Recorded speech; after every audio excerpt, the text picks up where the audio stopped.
ពួកយើងខ្មែរកណ្ដាលតែងតែ comment សួរសុខទុក្ខបងប្អូនខ្មែរក្រោមប៉ុន្តែមិនដែលឃើញទទួលបានការឆ្លើយតបវិញឬក៏ស្អប់ពួកយើងអត់ទេខ្មែរក្រោមពីមុនមកស្រឡាញ់ខ្មែរកណ្ដាលណាបើបងប្អូនអ្នកដែលធ្លាប់ទៅកម្ពុជាក្រោមគឺដឹងហើយតែចង់និយាយថាពាក្យច្រើនគឺខ្មែរក្រោមសម័យខ្ញុំណាមិនចាំបាច់ចាស់ជាងខ្ញុំទេហើយជាជំនាន់ខ្ញុំណាបាទជំនាន់88 89កាវវិញហ្នឹង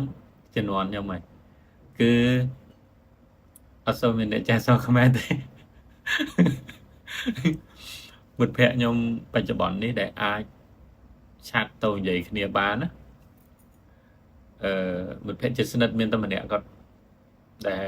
លគាត់អាចឆាតនិយាយអក្សរខ្មែរបានណាសម្រាប់ព្រះតពាំងហ្នឹងហើយពួកគាត់រៀនបានថ្នាក់ទី9បល័យរងហ្នឹងហើយគាត់រៀនបានបល័យរងឆាតអក្សរខ្មែរនិយាយគ្នាបានតែក្រៅពីហ្នឹងពួកម៉ាក់មិត្តភ័ក្ដិជើងដាយខ្លះមានតែឆាតទៅគឺឆាតអក្សរយួនទាំងអស់ឬក៏តេនិយាយឬក៏បយជាសលេងអញ្ចឹងបងប្អូន comment គ្នាមានតែ comment អីផង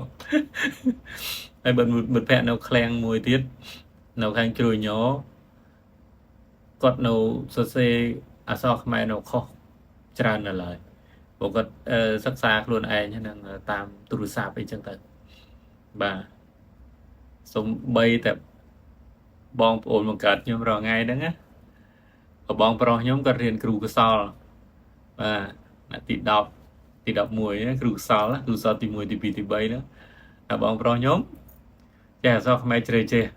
ជាងខ្ញុំឆ្ងាយបាទតែបើបងស្រីបង្កើតឬក៏ប្អូនពៅខ្ញុំគឺចប់ហើយមិនដឹងថាអក្សរខ្មែរហ្នឹងផ្ងាឬក៏ប្រកាប់ជាដើមហើយបើនិយាយចំឪពុកគ្រូចាគ្រូបង្រៀនគ្រូសូត្រគ្រូបង្រៀនភាសាបាលីសំស្ក្រឹតតែបងស្រីនិងប្អូនពៅគឺចប់ហើយមានទេមិនចេះទេឆាត់ទៅស្រុកមានតែឆាតអក្សរយួនហ្នឹងហើយបាទចង់និយាយអីដែលយើងអត់ចង់បយសលេងឬក៏ចង់ទេឆាតមានឆាតអក្សរយួនហ្នឹងហើយសូម្បីតែបងប្អូនខ្មែរក្រមបច្ចុប្បន្ននេះផ្ទុះរឿងបទចម្រៀងយួនខ្ញុំចូលទៅ comment ពួកគាត់ក៏ខ្ញុំ comment អក្សរយួនដែរអញ្ចឹងវាពិបាកអញ្ចឹងបើពួកគាត់ភាគច្រើនគឺប្រើអក្សរយួនច្រើនជាងអក្សរខ្មែរទី1ទី2ភាគច្រើនក៏ពួកគាត់ចេះអក្សរខ្មែរតិចហ្នឹងហើយដល់ថាចំនួនក្រោយនេះហើយជាពួកគាត់បានទៅរៀនអក្សរច្រើនម៉ែឪចេះដាស់តឿនចេះអីចឹងណាបើសម័យខ្ញុំហ្នឹងសម័យ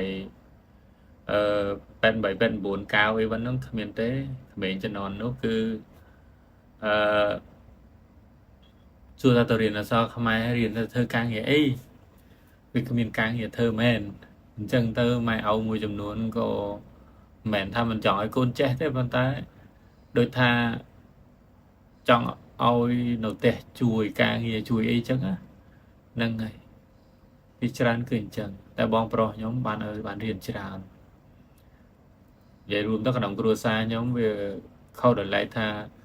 បងស្រីរៀនបានតិចបងប្អូនពៅស្រីក៏រៀនបានតិចទី5ទី6ទាំងអស់តែខ្ញុំ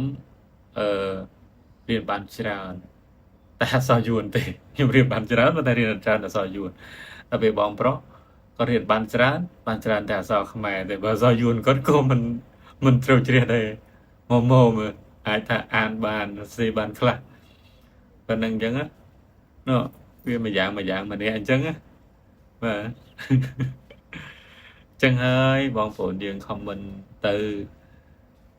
ហើយបងប្អូនខ្មែរក្រមមិនតបមិនអីនោះមិនដឹងថាគ្នាមិនដឹងថាយើងខមមិនអីបងពីអញ្ចឹងវាអាចចឹងតែបើយើងរែងនិយាយថាឲ្យខ្មែរក្រមស្អប់ខ្មែរកណ្ដាលអត់អាចទេតែយើងក៏មិនអាចនិយាយសរុបទាំងអស់គ្នាដែរមនុស្សនៅទីណាក៏មានមនុស្សល្អមនុស្សអាក្រក់ដែរហ្នឹងហើយខ្មែរក្រមក៏មិនអាចណាថាល្អគ្រប់10ដែរអញ្ចឹងក៏នៅមានមនុស្សដែរចេះចោះគ្រប់សពដែរអញ្ចឹងណាបើមិនអញ្ចឹងអត់មានកូនចៅបញ្ជួយកុងដែលជាអ្នកក្បត់អុកញ៉ាសើងគុយនៅទេហ្នឹងហើយអរគុណ